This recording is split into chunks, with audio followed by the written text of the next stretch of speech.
Bertemu kembali saudara dan kami ajak Anda ke sorotan mancanegara. Iran membentangkan spanduk berisi ancaman usai Presiden Amerika Serikat Donald Trump menunda serangan besar-besaran ke Iran. Sebuah spanduk bergambar Trump berisi ancaman terpasang di depan rudal balistik Zolfaghar dan Zolgadar, Iran di lapangan Azadi, Teheran pada Minggu waktu setempat. Spanduk terpasang di tengah penundaan serangan oleh Amerika Serikat.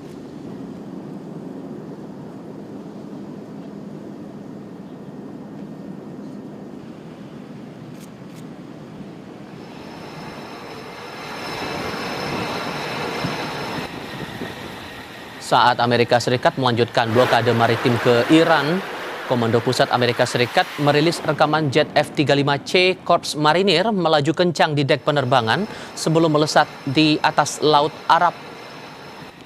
Pesawat tempur siluman lepas landas dari USS Abraham Lincoln saat kapal induk itu mendukung blokade Angkatan Laut Amerika Serikat yang menargetkan kapal-kapal yang berlayar ke dan dari pelabuhan Iran. Tanggal dan lokasi pasti dari rekaman tidak dapat diverifikasi secara independen saat publikasi.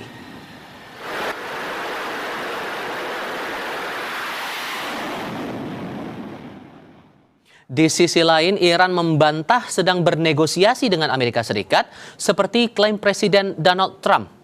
Iran menegaskan tim negosiasinya tetap berada di dalam negeri, seraya menambahkan Menteri Luar Negeri Abbas Araghchi sedang melakukan perjalanan ke Irak namun bukan untuk bernegosiasi. Pernyataan Iran melalui juru bicara Kementerian Luar Negeri Ismail Baghai hanya beberapa jam usai Presiden Donald Trump mengklaim telah membatalkan serangan besar-besaran karena Teheran menginginkan kesepakatan.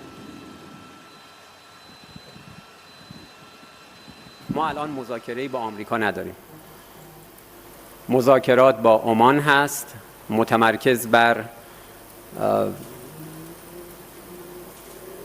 تفاهم بر سر مسیری که تردد ایمن کشتیرانی از تنگه هرمز رو تأمین بکنه. تلاش ما این هست که در اولین فرصت با مشورت عمان، با همکاری عمان مسیری رو تعیین بکنیم، مسیری که قاعدتاً موقت خواهد بود. بر اساس اون بتوانیم ایمنی کشتیرانی در تنگه هرمز رو فراهم بکنیم. Sikap Iran tadi merespon pernyataan Presiden Amerika Serikat Donald Trump yang mengklaim sekutu Washington di Timur Tengah bersama Iran mendesak pembatalan serangan terbesar sejak Perang Dunia Kedua terhadap Teheran. Penundaan serangan dilakukan jelang perundingan antara Amerika Serikat dengan Iran. Asked to by Saudi Arabia, by UAE, and by Qatar, and by Iran. We were all set to go. It's about at this time right now. And it would have been a massive attack. We're all set to go, but when the allies ask to call it off, you got to sort of say, well, let's see. And the reason they asked is I think there's a deal. There's a deal on Hormuz, and then there will be a deal on the nuclear, or you might call it the denuclearization. Iran memperingatkan negara Teluk tidak menjadi basis Amerika Serikat, bahkan mengancam akan melancarkan serangan tak terbatas. Sementara itu, sebelumnya Amerika Serikat batal menyerang Iran usai berkomunikasi dengan putra mahkota Arab Saudi Muhammad bin Salman. Saya akan berdiskusi dengan dosen ilmu hubungan internasional dari Universitas 11 Maret, Septianto Galan. Mas Galan, selamat pagi dengan Tifal di sini, Mas. Pagi Mas Tifal. Ini kan sudah 5 bulan lebih perang antara AS dan Iran berjalan, tapi plotnya selalu maju mundur, tarik ulur antara kedua belah pihak. Nah, yang terbaru ini pernyataan sikap dari anggota parlemen Iran sekaligus anggota Komisi Keamanan Nasional Ebrahim Raisa yang menyebut akan ada serangan tidak terbatas pada wilayah Teluk Persia, bahkan di luar kawasan Teluk Persia. Menurut Anda, ancaman dari pihak Iran ini sebatas gertakan saja atau ini sinyal serius? Kalaupun serius, siapa yang mau disasar? Ya, ini memang menjadi satu hal yang cukup berbahaya ya kalau kita amati perkembangannya dalam beberapa hari terakhir ini, karena eskalasi semakin runcing begitu, dan memang kalau Iran memberikan pernyataan sedemikian, ya kita bisa melihat dari dua sudut pandang. Yang pertama, memang justified, memang sudah sewajarnya kalau ada pihak yang mengancam gitu, ada pihak agresor yang kemudian mengancam keamanan negara, pastinya kita juga dapat memberikan pernyataan balik begitu ya, sebagai aksi resiprokal begitu. Jadi istilahnya mohon maaf nih, lu jual gue beli gitu kan, ketika kita melihat sesuatu yang memang mengancam negara kita, dari dalam hal ini Iran begitu. Namun kemudian juga sudut pandang lain adalah apa yang kemudian dilakukan Iran ini juga, ini kita bicara secara fair saja ya, kita saya disclaimer dulu, kita bicara secara humaniter gitu, humaniter internasional, secara kemanusiaan. Kalau kemudian yang ditarget itu adalah negara-negara yang ada di Timur Tengah, dengan alasan, dengan basis reasoning adalah karena mereka menjadi basis serangan dari Amerika Serikat atau mungkin sekutu begitu ya, yang juga enabling atau bisa memfasilitasi serangan Amerika Serikat ke Iran. Ini juga sebenarnya harus betul-betul hati-hati. Saya yakin Iran juga serius, meskipun juga ada yang banyak mengatakan ini gertakan, tapi kalau negara mereka diserang, mereka bisa serang balik. Ini seperti itu.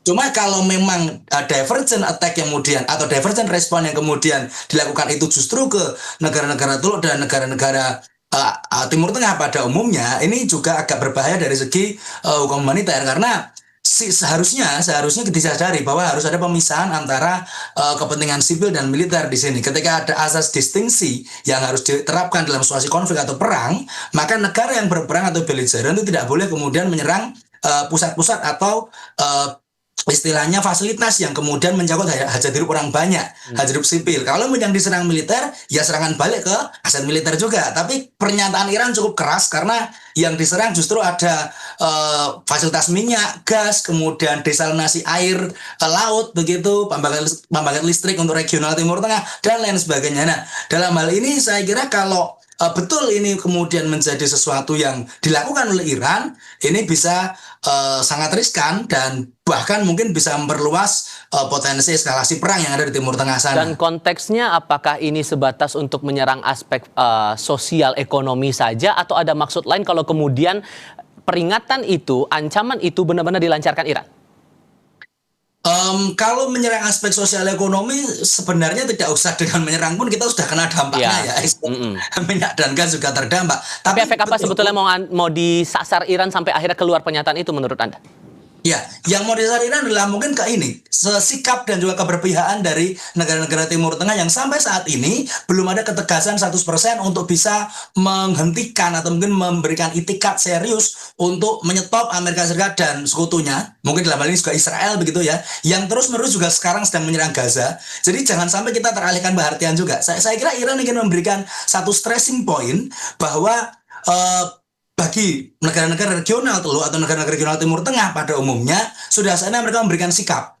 Sejauh ini yang memberikan sikap mungkin yang terlibat langsung adalah Oman melalui Selat Hormuz dan diskusinya yang meskipun itu masih melempem begitu ya, belum final. Qatar yang kemarin juga membantu mediasi karena Pakistan juga belum maksimal. Tapi negara-negara lain seperti Bahrain, kemudian Uni Emirat, kemudian Arab Saudi bahkan, atau negara-negara lainnya yang juga dalam hal ini terlibat secara tidak langsung dalam serangan Amerika Serikat ke Iran, ini dinilai Iran ya masih tidak memberikan stance yang cukup jelas, dalam artian mereka masih dilihat berada di pihak sekutu Amerika, sehingga melupakan kepentingan regional dan keamanan regionalnya sendiri. Oleh karena itu saya kira respon Iran seperti ini itu juga memang menjadi satu hal yang tadi justified, wajar begitu. Negara diancam pasti akan ngomong kalau akan nyerang balik, tapi di sisi lain juga untuk kemudian memberikan satu sinyalemen yang nyata bahwa silakan negara Timur Tengah, tetangga kita, tetangga sendiri, ayo kita ambil sikap. Anda mau bela siapa? Anda mau menjaga keamanan siapa? Anda mau mempertaruhkan keamanan regional? Silakan. Tapi kalau Anda pengen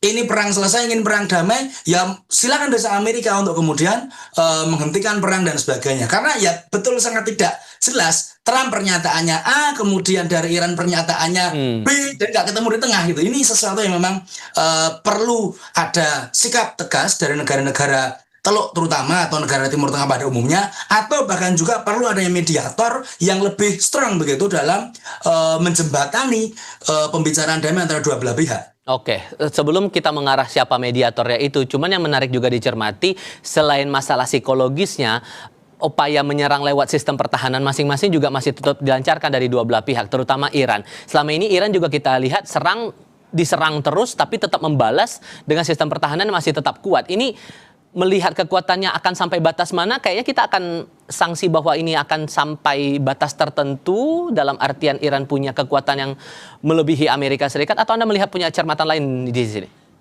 Sebenarnya kalau melebihi itu sangat spekulasi ya. Maksudnya kita tidak tahu kekuatan Iran. Ya pasti mereka nggak mungkin publish kan.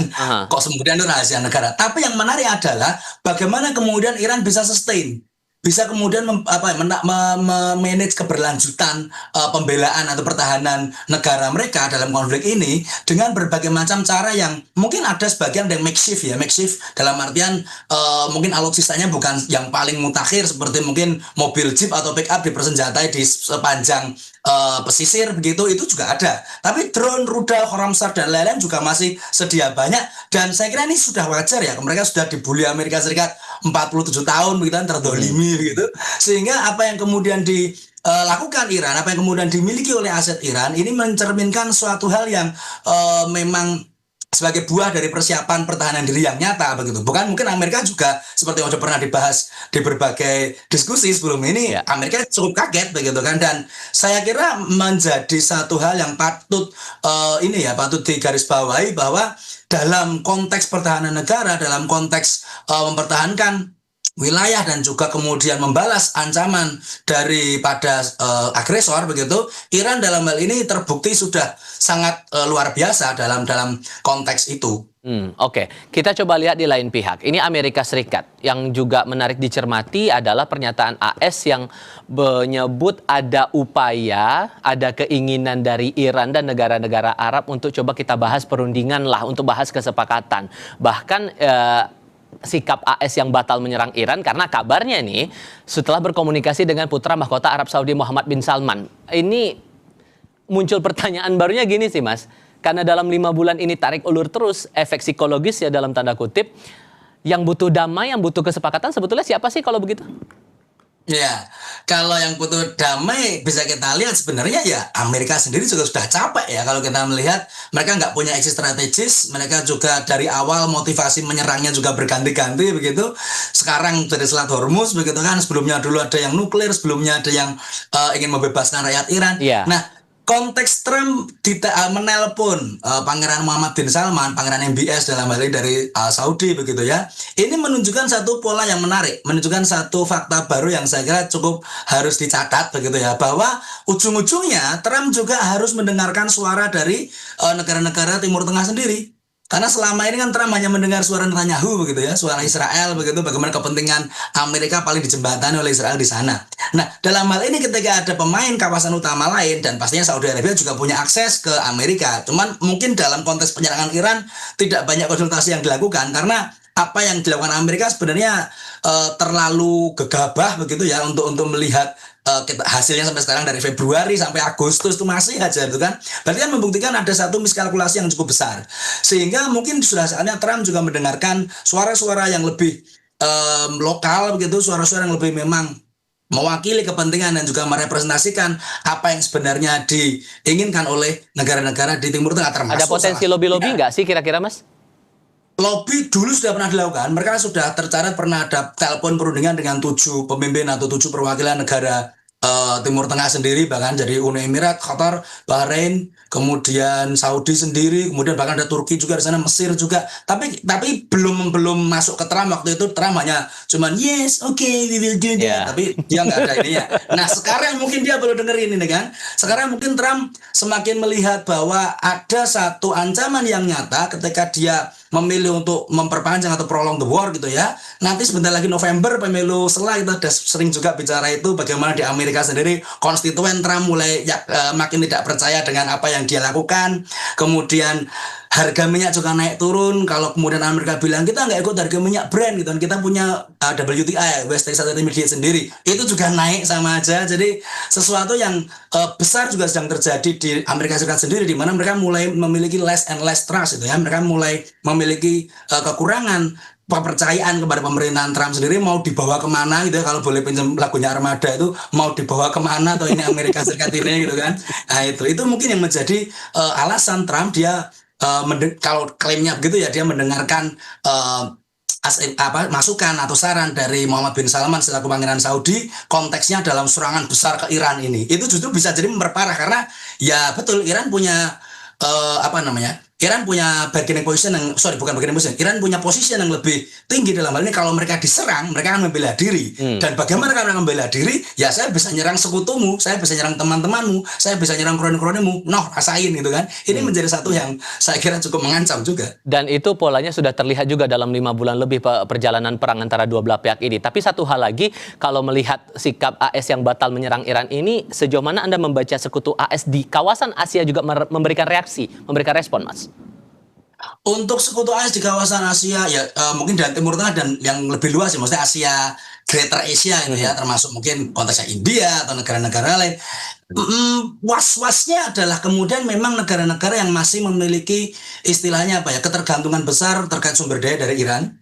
Satu, karena ketika Iran akan fokus perang, ketika Iran akan lebih fokus ke membalas serangan dari Amerika Serikat, maka ya chain of supply dari energi, kemudian sumber daya yang kemudian harus melalui Selat Hormuz, itu akan semakin terpatahkan, akan semakin tersendat. Begitu, itu yang pertama. Jadi negara-negara yang membutuhkan pasukan energi besar dari Iran seperti India dan lain-lain pasti tentunya juga melihat sebagai langkah Amerika ini mungkin kurang pas begitu ya. Kenapa sih kita nggak pilih damai aja kok malah tambah runyam, tambah ribet gitu kan? Itu yang pertama. Yang kedua, negara-negara sekutu Amerika atau negara yang pro blok barat atau pro NATO begitu ya, yang kemudian ada di Greater Asia, itu bisa, terutama mungkin Jepang dan Korea Selatan dalam hal ini ya, itu mungkin juga secara konteks lebih was-was jadinya, lebih kemudian menjadi aware terkait ketidakstabilan. Tadi sudah energi sudah dibahas, tapi ketidakstabilan relasi, ketidakstabilan posisi politik antara negara-negara yang pro blok timur atau barat. Ini kita nggak bicara timur atau barat lagi ya, tapi kan sudah multipolar. Cuma konteksnya adalah negara-negara yang menjadi sekutu tradisional Amerika mulai semakin was-was karena kelihatan sekali Amerika hanya pursuing kepentingan nasional secara eksklusif begitu, kepentingan nasionalnya secara eksklusif. Tidak lagi kemudian yuk bagaimana kita bisa membuat sebuah jejaring kerjasama antara negara-negara yang pro US dan sebagainya. Dalam pemerintahan Trump kedua ini tidak terlihat hal itu, dan ya pastinya karena Trump sangat-sangat MAGA kan, sangat-sangat make America great again. Jadi konteks dari kerjasama dan sekutu mungkin makin nggak menguntungkan kalau dekat dengan Amerika saat ini seperti itu, sehingga mereka akan berpikir dua kali kalau kemudian mereka akan ikut serta dalam agenda Trump, terutama konteksnya kaitannya dengan perang di Iran saat ini. Oke, semua masih wait and see kalau begitu. Mas Galan, terima kasih banyak sudah berdiskusi bersama saya kali ini. Sehat selalu ya Mas, selamat pagi. Selamat pagi, terima kasih.